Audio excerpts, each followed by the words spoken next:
기도하겠습니다. 성부와 성자와 성령의 이름으로 아멘.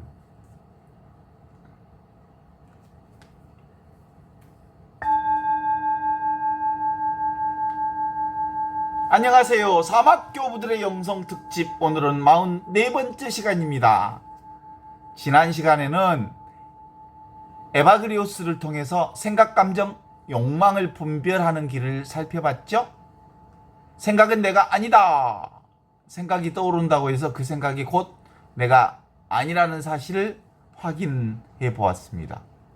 그리고 우리 마음에 일어나는 것을 바라보고, 그리고 감정에 이름 붙이고 사실과 해석을 구분하고 다시 지금 여기 현존하면서 하느님께로 돌아오는 길을 배웠습니다.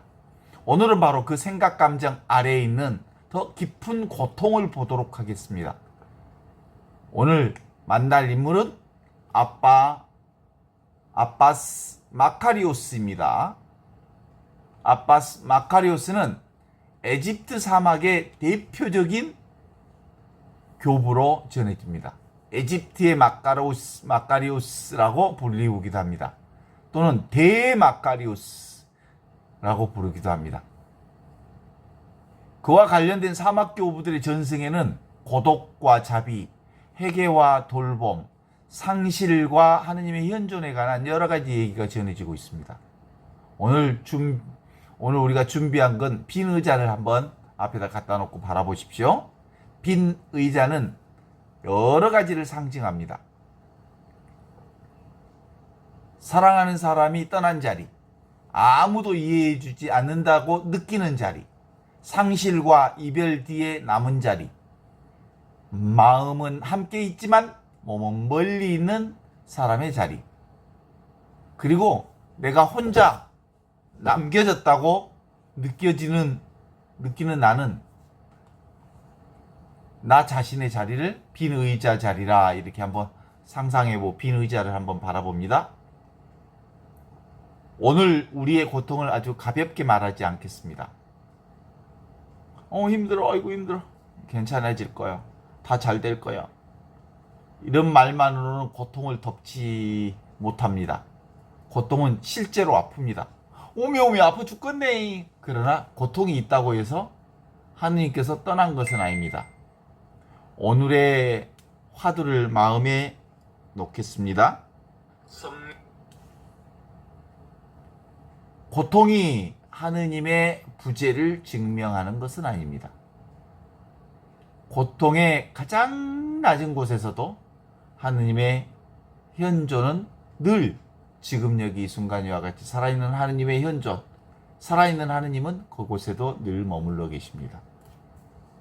자, 오늘 네 가지를 살펴보겠습니다. 첫 번째, 아빠스 마카리오스는 고통과 상실을 어떻게 봤을까? 둘째, 고통 표면, 고통의 표층 그 아래 어떤 영혼의 움직임이 있었을까? 셋째, 사법인 일체계고와 마이스터 에카르트의 영혼 근전은 어떤 대화를 할 수 있을까?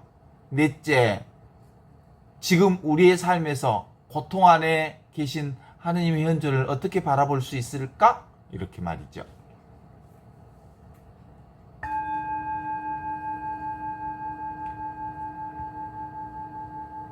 지금 내 안의 고통을 하나 떠올려 보십시오. 몸의 고통, 인간관계의 아주 어려운 고통, 애로움이라고 하는 것들이 떠오르는 고통, 상실의 고통, 죄책감의 고통, 아직 이름 붙이지 못한 아픔, 그것을 설명하려면 하지 말고 그냥 하느님 앞에 그대로 지금 여기 이 순간 주님 앞에 이렇게 내어보십시오. 속으로 그렇게 말해봅니다. 하느님, 제가 감추고 있는 이 고통을 당신께 보여드립니다. 대마카리오스, 이집트의 마카리오스, 아빠스 마카리오스와 고통의 자리를 함께 보겠습니다. 아빠스 마카리오스가 살아있던 사막은 고통이 없는 장소가 아니었습니다. 사막은 되게 뜨겁고 아주 메말랐습니다. 물과 음식이 부족할 수 있었습니다. 몸은 쉽게 지쳤고 질병과 죽음도 가까이 있었습니다. 사막의 수도자들은 고통을 낭만으로 생각하지 않았습니다. 고통이 무슨 낭만에 초초먹는, 응? 낭만에 초초먹는 이름은 아니죠? 고통은 진짜 어려워요. 힘들어요. 그들은 실제로 외로웠고, 실제로 배고팠고, 실제로 아팠고, 실제로 사랑하는 사람과 헤어지는 아픔을 경험했습니다. 사막에 살던 사막 교부들은 고통을 말하면서 고통이 없는 척 하지 않았습니다. 고통을 하느님께 가져갔습니다. 이거 대단히 중요하죠. 신앙은 고통을 느끼지 않는 사람이 되는 게 아니라 신앙은 고통을 하느님께 가져갈 수 있는 사람이 되는 것. 하느님 앞에 가져간다는 말이 뭔 말이에요? 지금 여기 현존 앞에 고통을 드리는 겁니다. 하느님, 저 지금 아픕니다. 하느님, 저 이 일을 이해할 수 없습니다. 하느님, 저 더 이상 혼자 감당할 힘이 없습니다. 이렇게 말할 수 있는 겁니다. 우리는 때때로 하느님께 좋은 모습만 보여드리려 하지만 기도할 때 아름다운 말만 하려고 합니다. 감사합니다. 감사합니다. 찬미합니다. 찬미합니다. 저는 평화롭습니다. 평화롭습니다.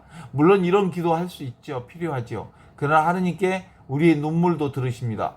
분노도 들으십니다. 혼란도 들으십니다. 말할 수 없는 침묵도 들으십니다.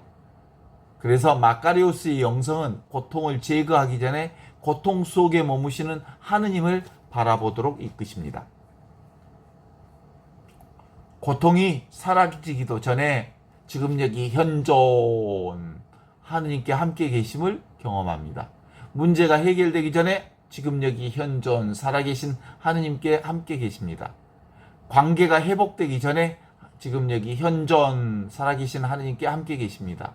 마음이 평화로우기 전에도 지금 여기 현존 살아계신 하느님이 함께 계십니다. 하느님의 현존은 고통이 끝난 뒤에만 시작되지 않습니다. 고통 한가운데서도 이미 지금 여기 현존 살아계신 하느님이 와 계십니다. 고통의 표면과 깊이, 고통은 여러 층을 가지고 있습니다. 표층의 감정, 표층 감정으로서의 고통. 화가 납니다. 슬픕니다. 두렵습니다. 무기력합니다.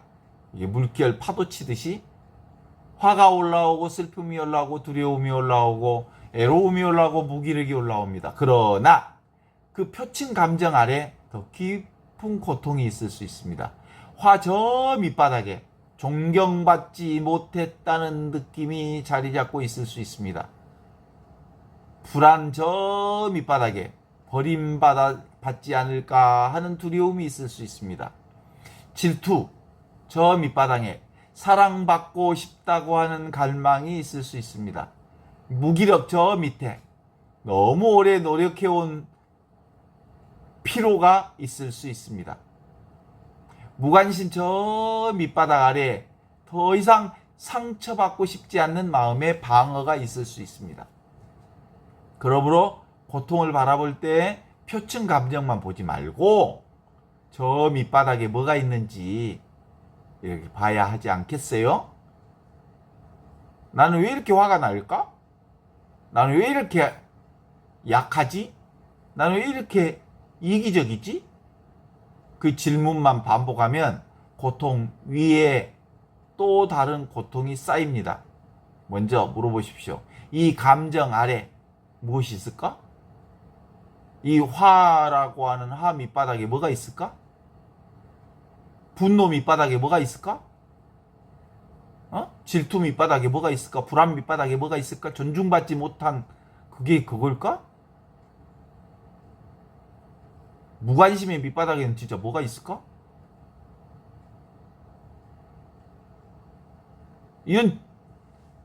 이렇게 물어보면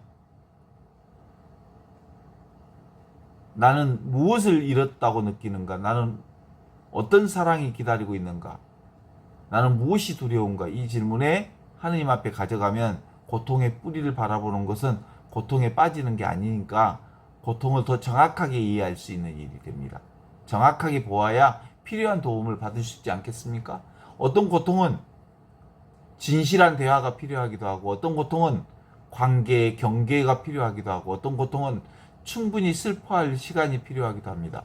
어떤 고통은 치료와 상담이 필요하기도 하죠. 어떤 고통은 공동체의 보호가 필요하기도 합니다. 영혼에 깊이 바라본다는 것은 현실적인 도움을 거부하는 일이 아니라 내가 무엇을 필요하는지 더 정직하게 아는 일입니다.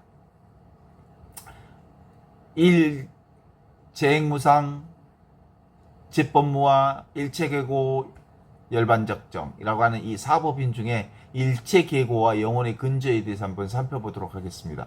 불교에서 말하는 사법인 중에 일체계고, 일생은 고통이다 라고 하는 삶의 불만족과 고통을 바라보는 통찰이 있습니다.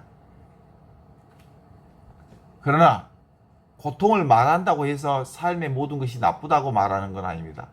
고는 우리가 변하는 것에 집착하고 사라지는 것을 붙들며 원하는 것을 얻지 못하고 얻은 것을 잃을까 두려워하면서 겪는 불안과 불만족을 바라보게 합니다. 우리는 좋은 것을 원합니다. 사랑받기를 원합니다. 안전하기를 원합니다. 건강하기를 원합니다. 인정받기를 원합니다. 이런 바람 자체가 나쁜 건 아니죠. 그러나 좋은 것을 붙들면 그것을 반드시 영원해야 한다는 생각하면 고통이 생깁니다. 사랑하는 사람이 언젠가 같은 모습이어야 한다고 생각합니다. 언제나 너 나 사랑해야 돼? 너 배신 때리면 안 돼? 언제나 사랑할 수 있는 건 아닙니다. 몸이 계속 건강해야 된다고요? 어떻게 몸이 한 번도 안 아프고 건강할 수 있어요? 관계가 절대로 변해서는 안 된다고요? 그런 게 어디 있어요? 삶은 변하는데? 이 변화 앞에서 우리는 고통을 경험합니다. 마이스트 에카르트의 영혼의 근저를 함께 바라보겠습니다. 표층의 마음에는 고통과 불안과 상실이 있어요. 파도가 치듯이 고통이 출렁, 불안이 출렁, 상실이 출렁 이렇게 나타났다 사라지죠. 그러나 그보다 더 깊은 고대는 하느님 앞에 있는 내가 있습니다.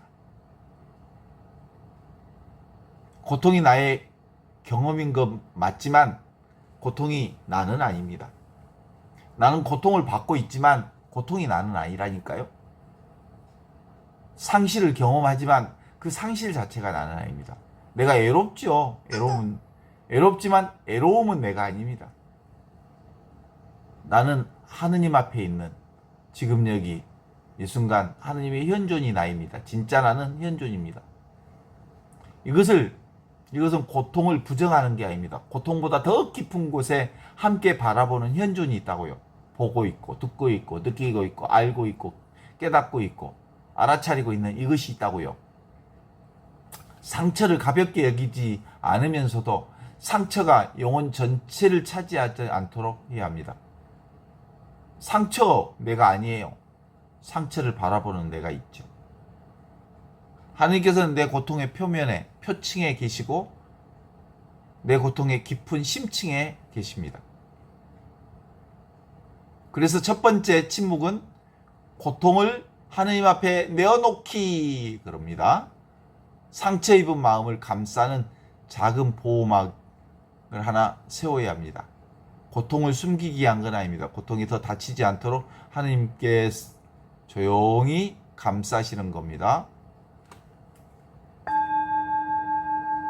지금 내 안에 고통이 하나 떠올라 보십시오. 속으로 말합니다. 하느님, 제가 너무 아픕니다. 제가 너무 슬픕니다.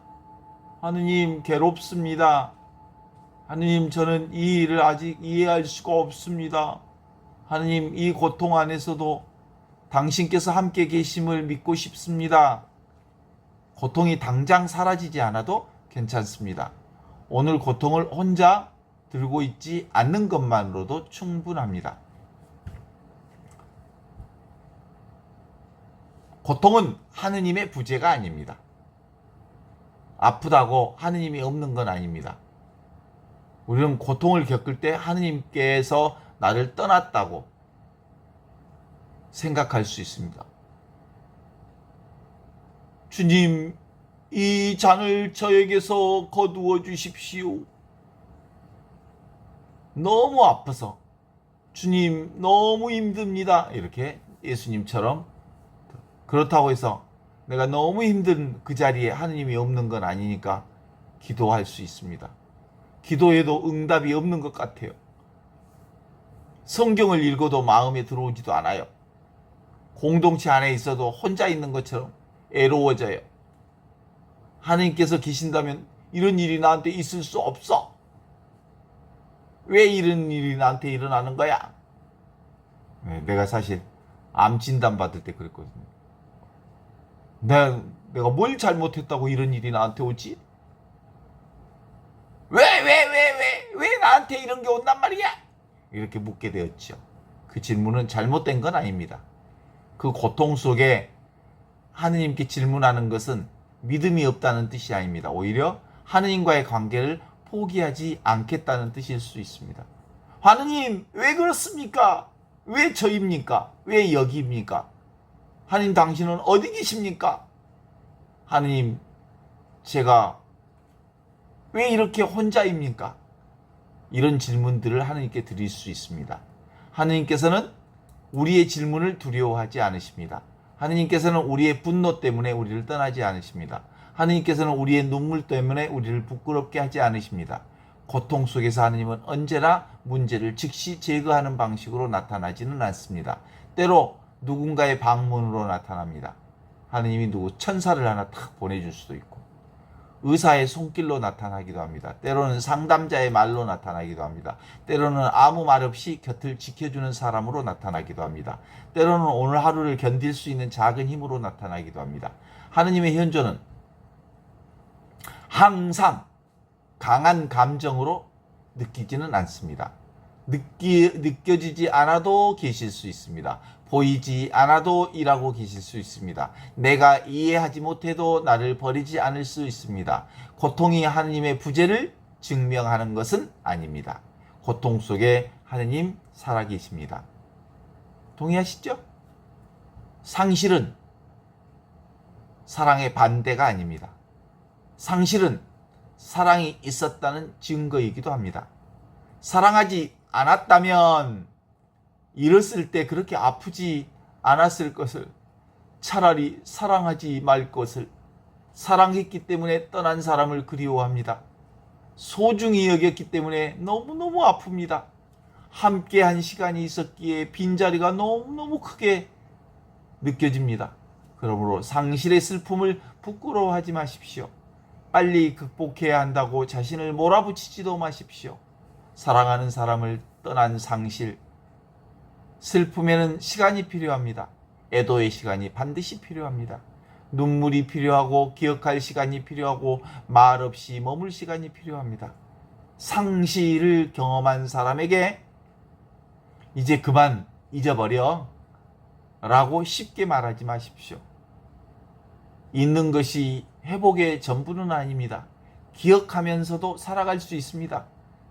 그 사람을 사랑했던 기억을 간직하면서도 오늘을 살아갈 수 있습니다. 그 관계가 내게 준 선물로 감사하면서도 새로운 길로 나아갈 수 있습니다. 아바스 마카리우스의 영성, 상실을 없었던 일로 만들지 않습니다. 상실을 하느님 안에 지금 여기 이 순간 살아있는 하느님의 현존 안에 다시 놓는 길을 보여줍니다. 하느님, 현존하신 하느님, 지금 여기 살아계신 하느님, 제가 길을 잃는 것을 당신께 맡깁니다. 제가 잃어버린 것을 당신께 맡깁니다. 하느님, 제가 사랑했던 시간을 감사히 기억하게 해주십시오.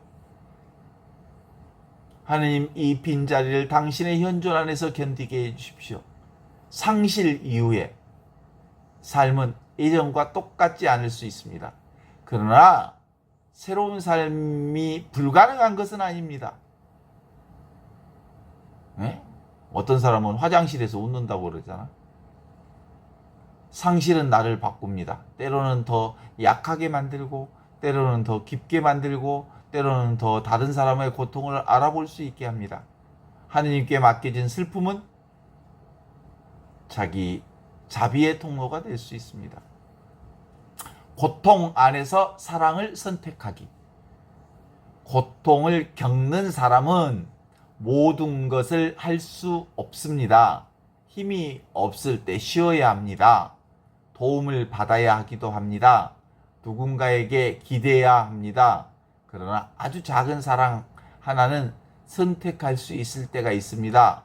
오늘 누군가의 말을 끝까지 들어주는 것, 도움을 요청하는 사람에게 무관심하지 않는 것, 그쵸? 나의 고통 때문에 다른 사람에게 상처 주지 않도록 잠시 멈추는 것, 나 자신에게 부드러운 말을 건네는 것, 필요한 치료를 받는 것, 회복을 포기하지 않는 것, 이것도 사랑입니다. 고통이 있다고 해서 삶 전체를 포기할 필요는 없습니다. 오늘 하루만 살아도 됩니다. 오늘의 한 끼를 먹고, 오늘의 약을 챙기고, 오늘의 숨을 느끼고, 오늘 만나는 한 사람에게 정중하게 말하고, 작은 행동이 삶으로 다시 이어주게 합니다. 영혼의 근접, 바로 지금 바로 여기 바로 이 순간 살아있는 하느님의 현존의 자리, 영혼의 근접, 하느님의 백, 하느님 배경, 특별한 신비 체험에서만 발견되지 않습니다. 상처받은 몸을 돌보는 순간에도 영혼의 근저는 함께하고 있습니다. 울고 난 뒤에도, 물을 마시는 순간에도, 도움을 요청하는 전화 한 통에도, 다시 잠자리에 드는 순간에도, 고통 속에서 오늘 할 수 있는 작은 선을 선택하는 것, 그곳에 지금 여기 살아있는 하나님의 현존이 계십니다. 자, 빈 의자를 다시 바라봅니다. 이 빈 의자에 내가 잃어버린 나의 사랑하는 사람, 잃어버린 시간, 그것이 있다고 생각해 보십시오. 그 사람에게 하고 싶은 말을 하느님께 먼저 말씀드립니다. 속으로.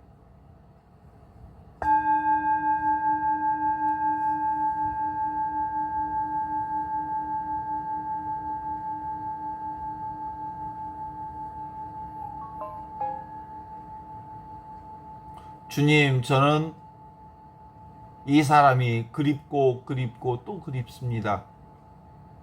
하느님, 저는 이 빈자리가 너무나도 아픕니다. 하느님, 제가 슬픔을 서둘러 없애려 하지 않게 해주십시오. 하느님, 이 상실 안에도 당신의 생명이 머물게 해주십시오.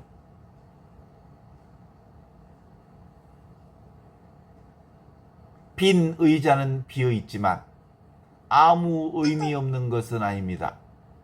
그 의자에 사랑의 기억이 있습니다. 감사의 기억이 있습니다. 그리움이 있습니다. 그리고 하느님께 맡겨야 할 아직 끝나지 않는 마음이 텅 빈 알아차림 가운데 있습니다. 고통 속에 할 수 있는 세 가지.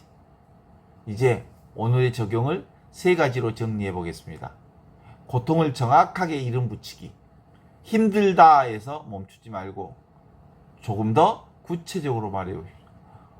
나는 슬픕니다. 나는 무시당했습니다. 나는 두렵습니다. 나는 애롭습니다. 나는 상실을 경험했습니다. 나는 도움이 필요합니다. 고통의 이름을 정확하게 부르면서 필요한 도움도 분명해집니다. 둘째, 고통을 혼자 감당해 하지 마십시오. 믿을 만한 사람에게 말하십시오. 가족이나 친척에게 연락하십시오. 공동체의 지도자에게 도움을 청하십시오. 필요하면 상담과 의료적 도움을 받으십시오. 도움을 받는다는 것은 신앙의 실패가 아닙니다. 하느님께서 보내신 돌봄을 받아들이는 일일 수 있습니다. 특히 폭력과 학대와 심각한 정신적 고통이 있다면 안전과 전문적 도움을 가장 먼저 생각해야 합니다. 세 번째, 오늘의 작은 생명을 돌보십시오. 물을 마십시오. 식사를 하십시오. 잠을 청하십시오. 햇빛을 보십시오. 잠시 걸으십시오. 누군가에게 연락하십시오. 오늘 해야 할 하나만을 하십시오. 고통이 크다고 해서 작은 돌봄이 의미 없는 것은 아닙니다. 작은 돌봄이 생명을 다시 연결합니다. 고통의 깊은 곳에서 작은 돌을 손에 쥡니다. 이 돌을 내가 오래 들고 있는 고통이라고 한번 생각해 봅니다. 내 손에 들고 있는 고통은 언제 시작되었습니까? 무엇을 잃었습니까? 무엇이 아직 아픕니까? 그 고통을 하느님께 보여드리십시오. 속으로 이렇게 말해 보십시오. 하느님, 저 지금 너무 아픕니다.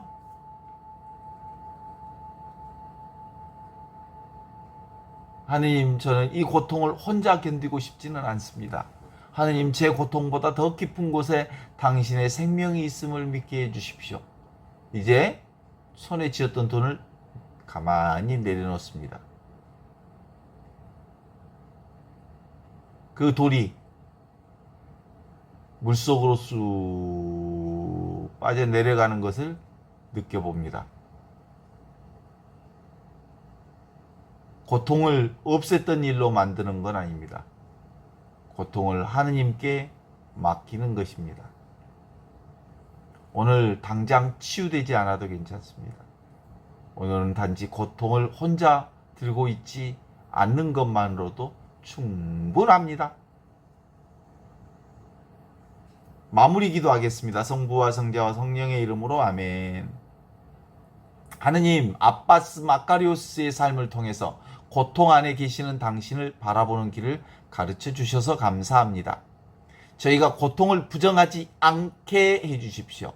상처받은 사람에게 쉽게 괜찮아 괜찮다고 말하지 않게 하십시오. 그 사람의 아픔을 정중히 들어주십시오. 저희가 고통을 하느님의 벌이라고 단정하지 않게 해주십시오. 고통 속에서 당신께서 함께 계심을 기억해 주십시오. 저희가 필요한 도움을 겸손되이 받아들이게 해주십시오. 상담과 치료와 공동체의 돌봄을 두려워하지 않게 해주십시오. 상실의 아픔을 서둘러 지우려 하지 않게 해주십시오. 사랑했던 사람을 기억하면서도 오늘의 생명을 살아가게 해주십시오. 저희가 고통 때문에 자신의 존엄을 의심하지 않게 해주십시오. 상처받았지만 사랑받지 못한 존재가 아님을 기억하게 해주십시오. 약하지만 하느님께 버림받은 존재가 아님을 믿게 해주십시오. 바로 지금, 바로 여기, 바로 이 순간 눈물과 상실과 빈자리와 회복의 과정에서 살아계신 하느님의 현존을 알아차리게 해주십시오.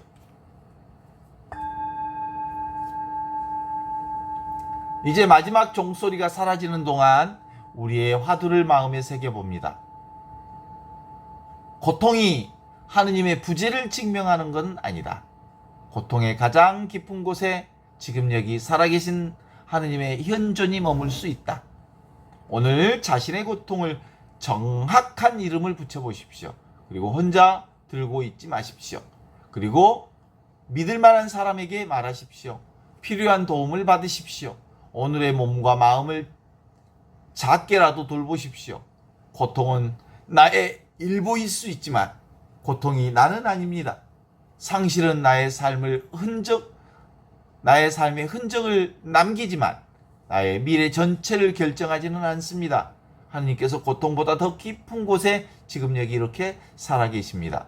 사막교부들의 영성특집 44번째 얘기는 여기서 마치겠습니다. 이어서 45번째 얘기에서 교모 어머니 싱클레이티카의 영성을 통해 상처와 영혼의 존엄, 고통 속에서도 살아있는 하느님의 생명을 함께 살펴보겠습니다. 감사합니다. 성부와 성자와 성령의 이름으로 아멘.